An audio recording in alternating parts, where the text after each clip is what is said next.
अस्सलाम वालेकुम नाजरीन, मैं हूं मोहम्मद अल्ताफ़ हुसैन और आप देख रहे हैं जनता की पुकार। जनता की पुकार में आपका इस्तकबाल है।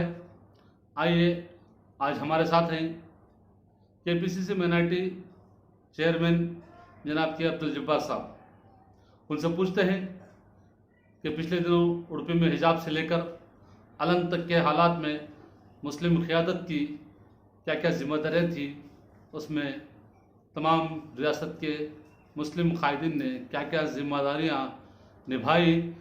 सुनते हैं उन्हीं की ज़बानी। जी सर।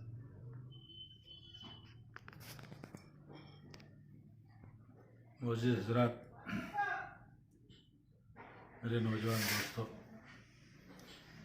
चंद महीनों से रियासत में बहुत बुरे हालात चल रहे हैं।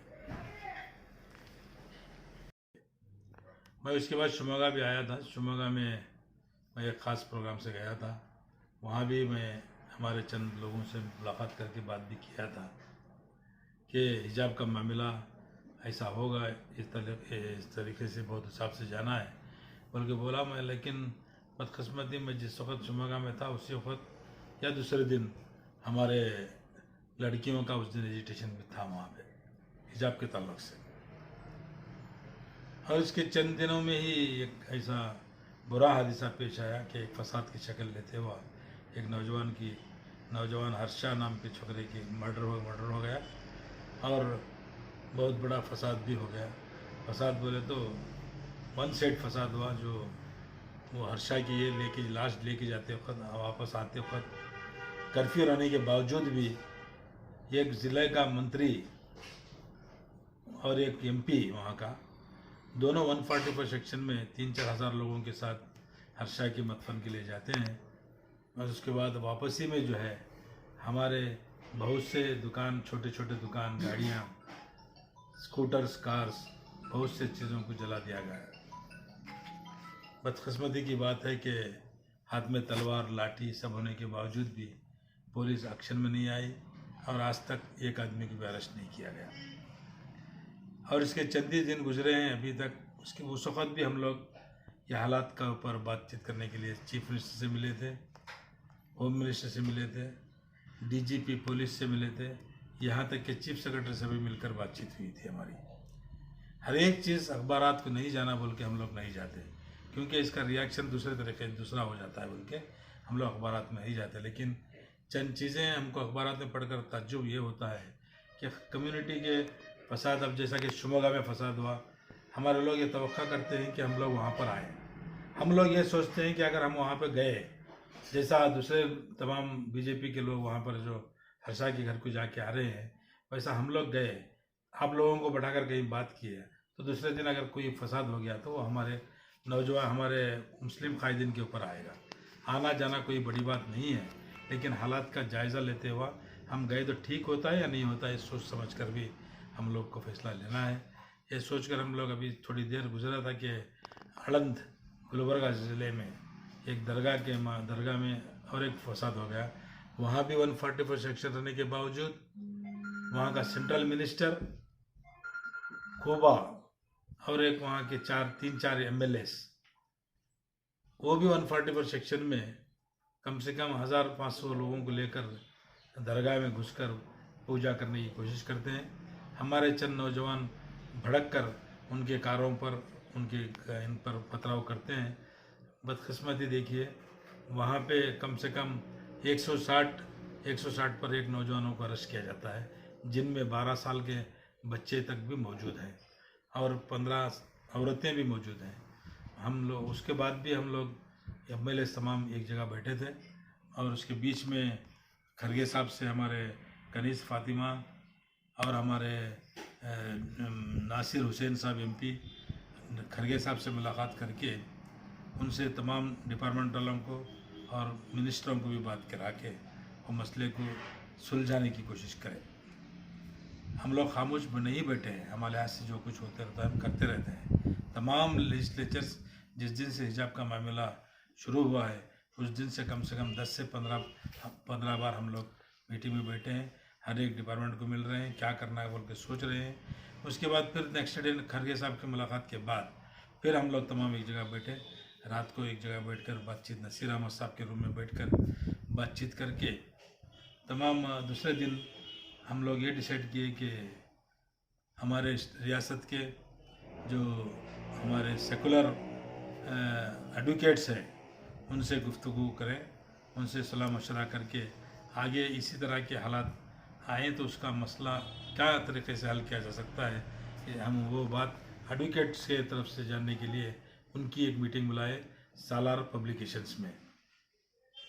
उसमें भी तमाम एमपी लोग थे, एमएलए लोग थे, तमाम हम लोग मिलकर मीटिंग किए। रात के 12 बजे तक मीटिंग हुई। बहुत सा अच्छे अच्छे मसाइल पर गुफ्तगू हुई। रहमान खान साहब भी थे उसमें, हमारे नासिर हुसैन साहब थे, तनवीर सेठ साहब थे, हमारे तमाम एमएलएस थे। लेकिन क्या वो उसके बाद मुलाकात हुई, उसके बाद होने के बाद जो है हम डीजीपी से मुलाकात करें। डीजीपी से मुलाकात कर उसमें डीजीपी की मुलाकात में हनुमंत यावल के हमारे एक एससी के पार्लियामेंट मेंबर हैं राज्यसभा के, वो भी हमारे साथ थे। और हमारे राठौड़ एमएलसी के चीफ विप हैं, एमएलसी हमारे हाउस के, वो भी हमारे साथ थे। और हमारे तमाम एमएलए एमपी हमारे साथ थे। उनके साथ जाकर डीजीपी से 1 घंटा गुफ्तगू हुई।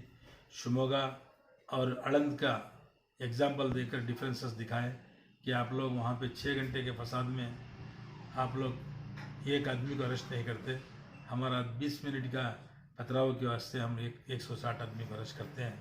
ये हमारे साथ टोटली आप लोग वन साइड और नाइंसाफ़ी कर रहे हैं बोल के तमाम एमएलए एमपीस मिलकर हमारे डीजीपी से गुफ्तगू किए।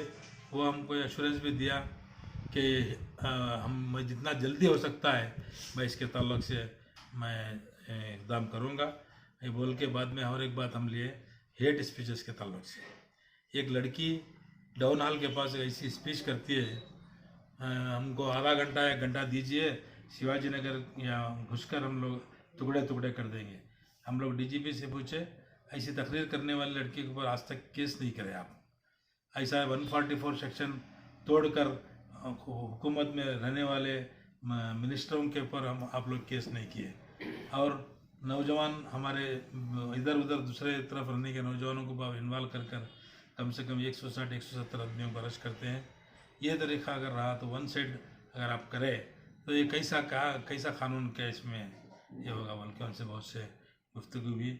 फिर भी हमारे डीजीपी साहब ने एश्योरेंस भी दिया कि मेरे ऊपर उम्मीद रखो, मैं जितना जल्दी हो सकता है इन लोगों के ऊपर कैसा कार्रवाई करना है करूँगा, और जिसके ऊपर भी नाइंसाफ़ी से अगर केस बुक किया गया है तो मैं जल्द से जल्द उन लोगों को भी ये करने की कोशिश करूँगा।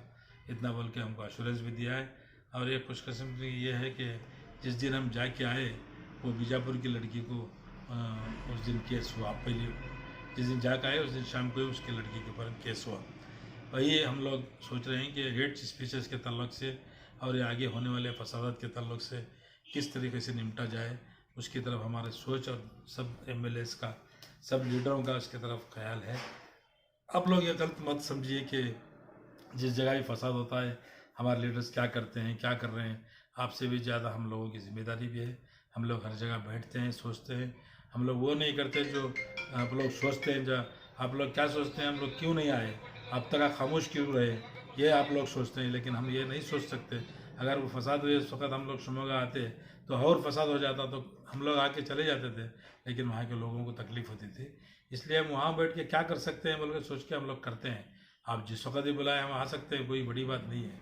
लेकिन आने के बाद उसके रिएक्शंस क्या होते हैं उसके ताल्लुक से भी सोचना है। अड़ंद का भी सेम मामला है। आप लोग पूरी रियासत के मुसलमानों से क्या भी घबराने की ज़रूरत नहीं है। हम आपके ताल्लुक से तमाम लेजिस्लेचर्स, पार्लियामेंट मेंबर्स, हम लोग जितने भी सेकुलर लोग हमारे हैं, आप लोगों के ताल्लुक से सोच रहे हैं। हम लोग आप लोग के साथ हैं, हमेशा रहेंगे। आप कभी भी गलत मत सोचना, और कुछ घबराने की भी बात नहीं है। हर मामले में अल्लाह हमारे साथ है, और हम लोग आपके इसमें कभी भी रहेंगे बोल के बोलते हुआ मैं लेकिन नौजवानों से एक अपील करूँगा कि बहुत जल्दबाजी मत कीजिए। हालात ठीक नहीं है। ये लोग जो चाहते हैं आप लोग वही उनको दरवाज़ा खोल कर दे रहे हैं, और ये लोग चाहते ही ऐसा है कि फसाद हो। इसलिए आप लोगों को थोड़ा सब्र से जाना है, बुज़दिली नहीं सब्र से जाना है। हम रोड पर जाने की भला आंख को नहीं लेना है। इसलिए इसमें थोड़ा दूर अंदेशे से काम लेकर बड़े बड़े बुज़ुर्गों की क़यादत में, वहाँ के जिस गांव में भी क्यों ना हो, वहाँ के बुज़ुर्गों की क़यादत में फ़ैसला लें, क्योंकि बुज़ुर्ग उनके एक्सपीरियंस के हिसाब से सोच समझ कर आपको कहेंगे, वो तरीके से आपको आगे बढ़े तो ये आगे आने वाले मुश्किलात से हमको निजात मिलेगी। इतना बोलते हुआ मैं उम्मीद भी करता हूँ कि आगे आप लोग हमारी बात पर थोड़ा ख्याल करेंगे, बल्कि बोलते हो मेरी